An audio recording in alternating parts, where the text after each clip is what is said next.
El Comentario Podcast presenta un espacio realizado y dirigido por Agustín Sancho Cubero. El viento soplaba con una furia implacable sobre las aguas oscuras del mar de Galilea, arrastrando consigo el olor penetrante a sal y a pescado viejo que se había impregnado en la madera de las barcas a lo largo de los años. Simon era un hombre de manos agrietadas y piel curtida por el sol implacable de aquellas tierras, un pescador rudo, que conocía cada corriente y cada abismo de aquel lago traicionero. Su vida se había consumido entre redes enredadas, madrugadas heladas y el cansancio perpetuo que se asentaba en los huesos después de noches enteras sin lograr una sola captura. Vivía atado a la marea y a la incertidumbre de un sustento que a veces parecía esquivarlo a propósito. A su lado siempre estaba su hermano Andrés, compartiendo el peso de las redes mojadas y el silencio espeso que se formaba cuando la suerte los abandonaba en medio de la inmensidad líquida. No había espacio en su mente para grandes filosofías ni para misterios celestiales, pues su única preocupación era el pan de cada día y el pago de los tributos que ahogaban a su gente. Pero un día la rutina de sal y sudor se quebró para siempre cuando un hombre de Nazaret se acercó a la orilla. La multitud lo apretaba y el maestro pidió subir a la barca de Simon para poder hablar a la gente sin ser aplastado. Simon accedió sin saber que aquel simple gesto marcaría el final de su vida como la conocía y el inicio de un camino que lo llevaría a los confines de la tierra. Cuando el hombre terminó de hablar, se volvió hacia el pescador y le indicó que llevara la barca mar adentro y echara las redes. Simon, exhausto y escéptico, le explicó que habían trabajado toda la noche sin pescar absolutamente nada, pero había algo en la mirada de aquel forastero, una autoridad serena y profunda que lo obligó a obedecer. La madera crujió cuando las cuerdas se tensaron de una manera antinatural y el agua hirvió con una cantidad de peces que amenazaba con hundir la embarcación. Simon cayó de rodillas sobre las escamas resbaladizas, abrumado por una sensación de indignidad tan grande que le suplicaba al hombre que se apartara de él, pues se reconocía como un pecador. Pero la respuesta que recibió no fue de condena, sino una promesa incomprensible que le anunciaba que a partir de ese momento sería pescador de hombres. Dejó atrás las redes, la barca y el único mundo que conocía para seguir a aquel maestro que pronto le daría un nuevo nombre, llamándolo Pedro, que significaba roca. Los días que siguieron fueron un torbellino de polvo por los caminos de Judea y Galilea, llenos de multitudes hambrientas de esperanza. Pedro caminó junto a él, presenciando cómo los ciegos abrían los ojos a la luz, como los leprosos veían su piel limpia y como los muertos recobraban el aliento. Su carácter impulsivo y terco a menudo lo hacía hablar antes de pensar, dejándose llevar por una pasión que no siempre iba acompañada de entendimiento. En una ocasión, mientras navegaban de noche, una tormenta feroz se desató, amenazando con tragarse la pequeña embarcación. En medio de la oscuridad y el terror vieron una figura caminando sobre las olas embravecidas. El pánico se apoderó de todos, creyendo ver un fantasma, pero la voz del maestro los calmó. Pedro, siempre dispuesto a ir un paso más allá, pidió que si realmente era él, le ordenara ir hacia él sobre las aguas. Al recibir la invitación, Pedro puso un pie fuera de la barca y luego el otro, logrando lo imposible al sostenerse sobre la superficie líquida. Pero el rugido del viento y la furia de las olas desviaron su mirada de su maestro. El miedo se infiltró en su corazón y, como si la realidad de repente recordara sus propias leyes, comenzó a hundirse en las profundidades gélidas. Gritó desesperado pidiendo auxilio y al instante una mano firme lo sujetó y lo sacó del agua, reprendiendo suavemente su poca fe. Esa experiencia se quedó grabada en el alma del pescador, recordándole siempre su fragilidad frente a la inmensidad de lo divino. Con el tiempo, Pedro se convirtió en uno de los más cercanos al maestro, compartiendo momentos de intimidad que los demás no presenciaron.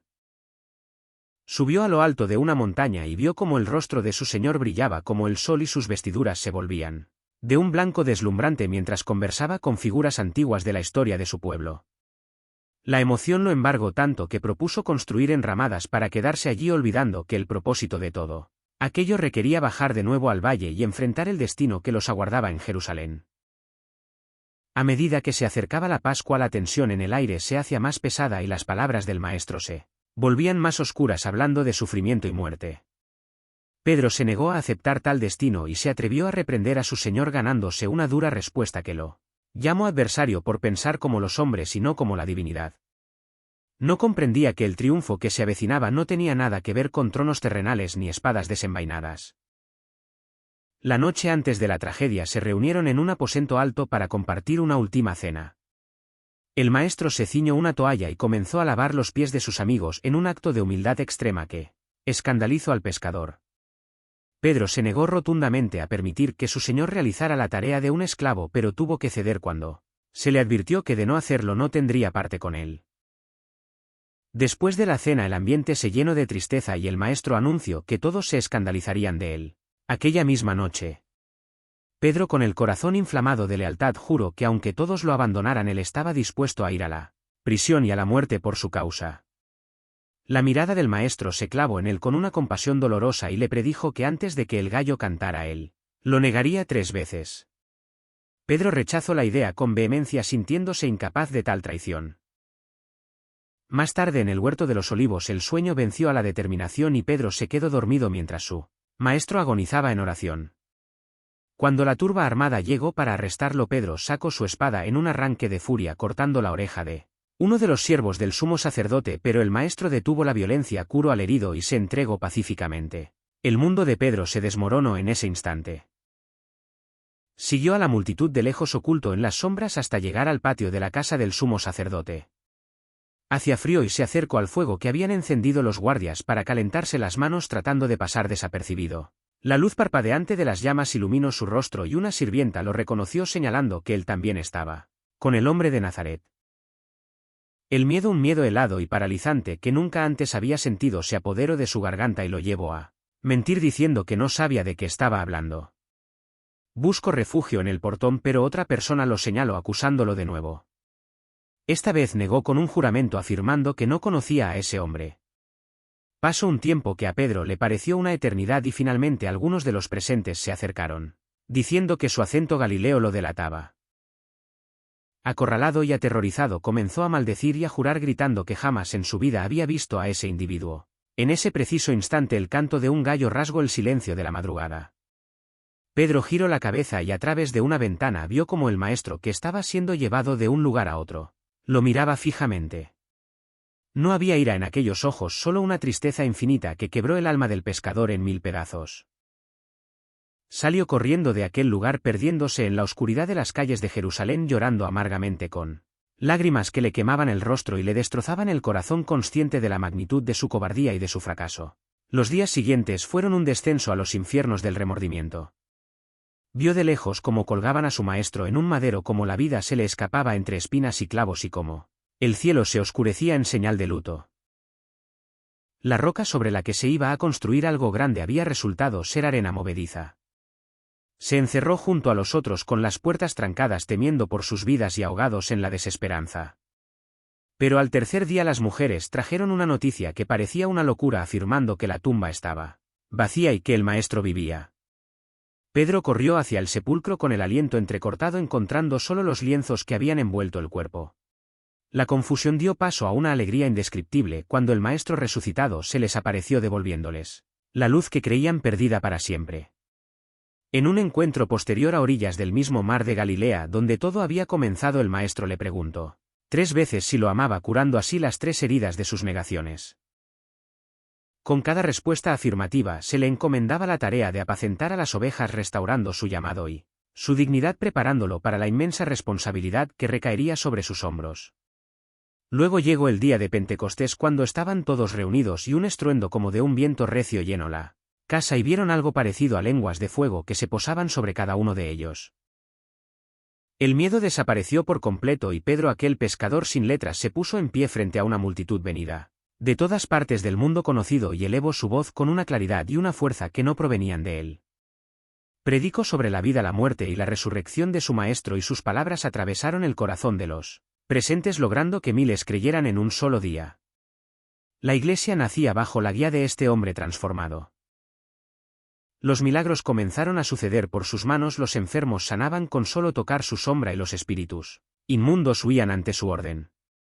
Las autoridades religiosas que antes habían crucificado a su Señor ahora veían con alarma cómo las enseñanzas se propagaban por toda la ciudad. Lo arrestaron, lo azotaron y le prohibieron hablar, pero él respondió que era necesario obedecer a la divinidad antes que a los hombres. En una ocasión fue arrojado a una prisión de máxima seguridad, encadenado entre soldados y esperando su ejecución para el día siguiente. La comunidad entera rezaba por él sin descanso. Durante la noche, mientras dormía profundamente, un resplandor iluminó la celda y un ser celestial lo despertó. golpeándolo suavemente en el costado. Las cadenas cayeron de sus muñecas sin hacer ruido y siguió a la figura angelical pasando por delante de los guardias que parecían sumidos en un sopor sobrenatural hasta que la puerta de hierro de la ciudad se abrió sola ante ellos. Al encontrarse en la calle comprendió que había sido liberado de manera milagrosa y fue a la casa donde sus amigos rezaban por él causando gran asombro y alegría. El horizonte se fue ampliando y Pedro comprendió por medio de una visión de animales impuros descendiendo del cielo que el mensaje no era solo para su pueblo sino para todas las naciones. Entró en la casa de un centurión romano rompiendo tabúes centenarios y abriendo las puertas a todo aquel que quisiera escuchar. Los viajes se multiplicaron cruzando mares y desiertos estableciendo comunidades resolviendo conflictos y sufriendo persecuciones. El peso del liderazgo era grande pero su fe se había vuelto inquebrantable forjada en el fuego de sus propios fracasos y en la gracia inmerecida que había recibido. Finalmente sus pasos lo llevaron a la capital del inmenso imperio, a la gran urbe de Roma donde el paganismo florecía y la depravación se mezclaba con el poder absoluto. Allí entre las sombras de las catacumbas y los barrios más pobres Pedro continuó su labor animando a los fieles y enseñando las palabras de su maestro. Pero el emperador, un hombre cegado por la locura y la crueldad, decidió culpar a los creyentes por un gran incendio que había devastado la ciudad. La persecución se desató con una violencia inaudita. Hombres, mujeres y niños eran arrojados a las fieras en la arena del circo o usados como antorchas humanas para iluminar los jardines imperiales. La comunidad aterrorizada le rogó a Pedro que huyera de la ciudad para preservar su vida y asegurar la continuidad de su mensaje. Convencido por las lágrimas de sus hermanos, el viejo pescador emprendió la huida amparado por la oscuridad de la noche. Mientras caminaba por la vía antigua alejándose de las murallas de Roma, una luz brillante se perfiló en el horizonte. A medida que se acercaba distinguió la figura de su maestro que caminaba en dirección contraria dirigiéndose hacia la ciudad del sufrimiento. Pedro, sorprendido y conmovido, le preguntó a dónde iba. La respuesta de su señor fue clara, indicando que volvía a Roma para ser crucificado de nuevo. En ese instante Pedro comprendió el mensaje. Su tiempo de huir había terminado. Debía enfrentar su destino y acompañar a su rebaño en la hora más oscura. Con lágrimas en los ojos dio la vuelta y regresó a la ciudad sabiendo perfectamente lo que le aguardaba. Fue arrestado poco después y confinado en una mazmorra fría y húmeda donde el olor a muerte y desesperanza era insoportable. Pero él no sentía miedo. Su mente viajaba constantemente a las orillas del mar de Galilea, al sonido del agua, a la sonrisa de su hermano, y a la mirada compasiva de aquel que le había cambiado la vida. Cuando llegó el día de su ejecución lo llevaron al lugar del suplicio. Al ver la madera preparada para él pidió a sus verdugos un último deseo. Sintiéndose indigno de morir de la misma manera que su señor, suplicó que lo crucificaran boca abajo. Los soldados romanos, acostumbrados a la crueldad, accedieron a su extraña petición. Fue clavado a la madera y elevado con la cabeza hacia la tierra manchada de sangre y los pies apuntando al cielo inmenso. El dolor era atroz, la sangre se agolpaba en su cabeza y la respiración se volvía una agonía lenta, pero en medio de aquel tormento Pedro cerró los ojos y esperó con paz el momento de reunirse por fin y para siempre con su amado maestro, dejando tras de sí un legado imborrable que cruzaría los océanos del tiempo y el espacio. Realizado y dirigido por Agustín Sancho Cubero. Gracias por su atención, hasta la próxima edición del programa.